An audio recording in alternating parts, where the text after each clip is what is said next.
ಇನ್ನು ಪ್ರಮುಖವಾಗಿ ಗಮನಿಸಬೇಕಾಗಿರುವ ವಿಚಾರ ಅಂದರೆ ಇನ್ನು ಎಲ್ಲೆಲ್ಲೂ ಕೂಡ ಈ ಫ್ಯಾನ್ಸ್ ಆರ್ ಸಿ ಬಿ ಈ ಸಲ ಕಪ್ ನಮ್ಮದೇ ಅಂತ ಹೇಳ್ತಿದ್ದಾರಲ್ಲ, ಆ ಅಭಿಮಾನಿಗಳಿಂದಲೂ ಕೂಡ ದುಡ್ಡು ಬರುತ್ತೆ.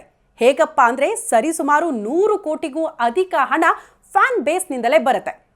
ಯಾಕಂದ್ರೆ ತವರೂರಲ್ಲಿ ನಡೆಯುವಂತಹ ಕ್ರಿಕೆಟ್ ಮ್ಯಾಚನ್ನ ನೇರವಾಗಿ ಹೋಗಿ ನೋಡಬೇಕು, ಆರ್-ಸಿ-ಬಿಗೆ ಬೆಂಬಲಿಸಬೇಕು ಅಂತ ಕ್ರಿಕೆಟ್ ಅಭಿಮಾನಿಗಳು ಬಹಳ ದಾವಂತದಲ್ಲಿರ್ತಾರೆ. ಹೇಗಾದರೂ ಮಾಡಿ ಎಷ್ಟಾದರೂ ಕೊಟ್ಟು ಟಿಕೆಟ್ ಅನ್ನ ಖರೀದಿ ಮಾಡಬೇಕು, ನೇರವಾಗಿ ಮ್ಯಾಚ್ ನೋಡಬೇಕು ಅಂತಾರಲ್ಲ, ಆ ಅಭಿಮಾನಿಗಳಿಂದಲೇ 100 ಕೋಟಿಗೂ ಹೆಚ್ಚು ಹಣ ಬರುತ್ತೆ ಅಂದ್ರೆ ನೀವು ನಂಬಲೇಬೇಕು. ಇನ್ನು ಹೀಗೆ ಆರ್-ಸಿ-ಬಿ ಪ್ರತಿ ವರ್ಷ ಸುಮಾರು 650 ಕೋಟಿಗೂ ಅಧಿಕ ಬಿಸ್ನೆಸ್ ಮಾಡುತ್ತೆ. ಇದರಲ್ಲಿ 440 ಕೋಟಿಯಷ್ಟು ಖರ್ಚು ಆರ್-ಸಿ-ಬಿಗೆ ಪ್ರತಿ ವರ್ಷ ಬರುತ್ತೆ.